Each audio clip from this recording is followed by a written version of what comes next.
Assistant Minister for Social Services and Prevention of Family Violence has the call. Thank you. Thank you very much, Deputy Speaker. And I rise to speak on the Future Made in Australia Bill and the Future Made in Australia Omnibus Amendments Bill 2024. And as the House well knows, the Albanese Labor government is taking every measure to seize the opportunities before us and to drive our economy so everyone in our nation benefits. And this bill is at the heart of our government's vision for a stronger, more prosperous, more resilient and more diversified Australian economy. And we know how important it is to have that diversity and strength right across our economy and indeed particularly also across our regions as well. And today and every day our government is working to help Australians who are under financial pressure. We know people are doing it tough and that's why we're acting on cost of living. Boosting wages at the same time we're delivering those very important tax cuts to indeed every Australian taxpayer, making sure that Australians can earn more and keep more of what they earn. And indeed in my electorate of Richmond on the New South Wales North Coast, more than 70,000 taxpayers benefit from these tax cuts. Okay. So we are absolutely making sure that we are doing a number of projects to make sure we can ease some of those cost of living pressures. We know there is more to do and we know people are doing it tough, but we have a whole range of measures. Other things, indeed, the energy bill release, that $300 for every household is vitally important as well. Every household benefits from that. And we're also making sure people benefit from cheaper childcare and cheaper medicines and fee-free TAFE. So many more that have been able to access TAFE because of our fee-free TAFE policies. So the government is delivering economic security for all Australians, and we want to, of course, build on that and continue that by making more things here in Australia. And that's what the centrepiece of this bill does, making more things in this nation. It certainly is a call that I hear from people in my electorate all the time. We should be making more things here and using our resources and our people, creating more jobs and being able to make a lot more here. And indeed, as they say to me all the time, making our nation a renewable energy superpower. That's what we are committed to doing. And of course all of that makes our economy more resilient and more secure. We also want to make it easy for companies to invest in new projects and create new jobs, particularly in our regions.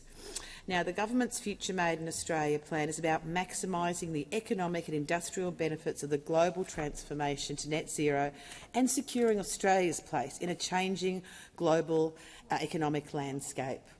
If we help Australia, it will help Australia build a stronger, more diversified and more resilient economy powered by renewable energy. We know how important that is.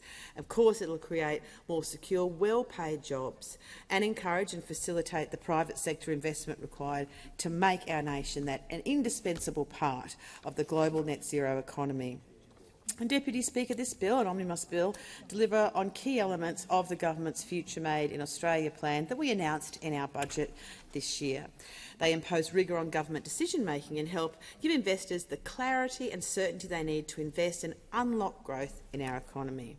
So the Future Made in Australia bill includes three components. Firstly, the bill embeds the government's new national interest framework to help identify where Australia has a genuine comparative advantage in the net zero economy or where we have an economic security and resilience imperative. It also establishes a robust sector assessment process to help improve understanding of how government can best leverage private investment in areas of the economy aligned with the framework. And furthermore, this bill defines a set of community benefit principles, so important to ensure the benefits of Future Made in Australia support and also support the private sector investment that it enables to flow to local communities, workers and businesses. Vitally important to have that community benefit principle. And the bill contains amendments to implement key Future Made in Australia initiatives announced in the budget this year. And some of those amendments include enabling Export Finance Australia to make domestically focused investments under the National Interest Account in alignment with the National Interest Framework, safeguarding $6 billion in funding for ARENA's renewables and related priorities, giving industry and investors certainty to deliver sizable, long-term and long-lasting projects. That's what we need to have in this country. And the Future Made in Australia bill embeds that national interest framework, as I say, that was announced in the budget. The framework will support Australian government consideration and decision-making in relation to significant public investment that, of course, then also unlocks private investment at a scale in the national interest. And this really is a very visionary bill and a move by this government to secure that investment for the future. Codifying the framework and legislation will help provide certainty to the investment community and bring additional rigour to government decision-making. Now, the National Interest Framework includes two streams: the Net Zero Transformation Stream, which covers sectors that could have a sustained comparative advantage in a net zero global economy, and where public investment is likely to be needed for the sector to make emissions reductions. The other stream is Economic Resilience and Security, which covers sectors where some level of domestic capability is a necessary or efficient way to deliver economic resilience and security. And that the private sector will not deliver the necessary investment in the sector in the absence of government support. That's why it's so vitally important to have this government support to drive this. The bill enables sector assessments which assess the extent to which a sector aligns with the national interest framework and those opportunities to address some of the barriers to private investment in our nation's interest. And these assessments will help inform robust government decision-making on significant public investments, as I say, that aim to unlock that private investment. The bill allows for the Minister to provide guidance regarding matters relevant to the assessment, such as government priorities or net zero transformation or economic security and resilience considerations that have motivated the referral. So our government, as I say, want to ensure that public investment and private investment flows to communities in that way that really benefits the community, provides the jobs, provides the support for those families and workers in those areas. To enable this, the following community benefit principles must be applied to the Future Made in Australia supports identified in the bill. The benefit principles include promoting safe and secure jobs that are well paid and have good conditions. And that certainly is what I hear from people in my region and indeed right throughout the country, but particularly in regions, the need to have safe and secure jobs that provide for individuals and their families, which of course then drives local economies and our national economy too. Also developing more, another principle, developing more skilled and inclusive workforces by investing in the training and skills development and broadening opportunities for workforce participation, which has been at the heart of all of the actions of this government, making sure that people are able to access more training and skills and have a wider range of opportunities for workforce participation. Also, the principle is engaging collaboratively with and achieving positive outcomes for our local communities, such as First Nations communities and communities directly affected by the transition to net zero.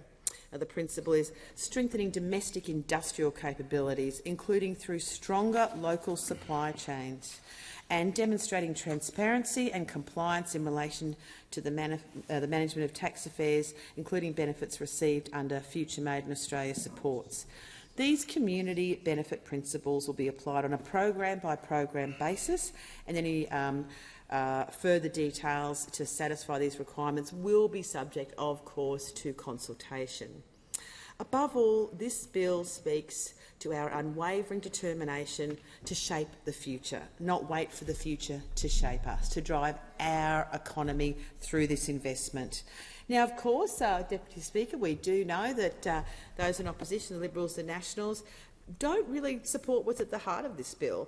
We know when their speakers have come here and talked about this bill, they just don't want our country to excel in efficient, low-cost renewable energy. We know how important it is to drive our economy, to address climate change. We know how important it is for the provision of jobs, how it's absolutely central to our economic growth. Instead, what do those across the opposition benches want? They want to hold us back with dangerous and expensive nuclear energy, which of course we also know will drive up power prices as well. That's all they have. It is a shame, but indeed no surprise. As always, they're always doing the opposite of what's actually good for our country and good for our economy.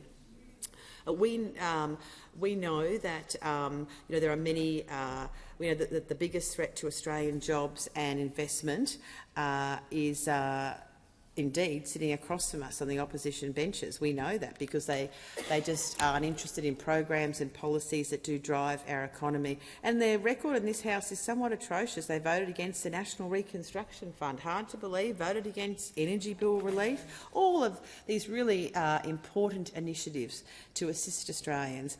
And they say fee-free TAFE was a waste of money. I mean, look at the, hundreds of thousands of people that are benefited by it. I speak to people every day who would not have been able to access training without fee-free TAFE. And when they were in government, the Liberals and Nationals gutted the CSIRO.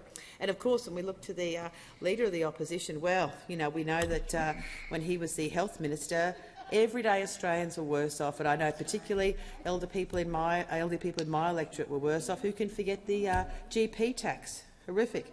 Who can forget when doctors voted the then Health Minister, now the opposition leader, the worst in Australian political history?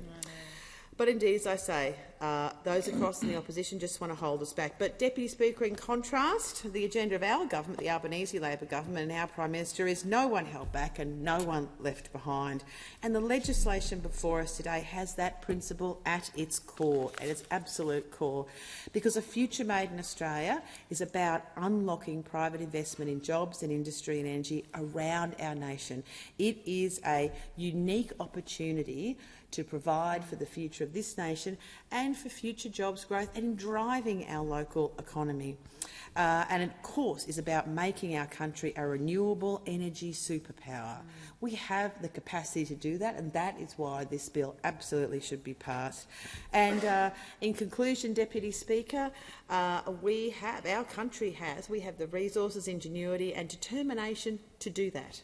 We have the capacity to do that, and we must do it. We must do it for our economy's future and for the provision of future jobs. We know how important that is. And in summing up, I certainly would like to say, Deputy Speaker, that I commend this bill to the House. It is transformative for the future of our nation. Here, here.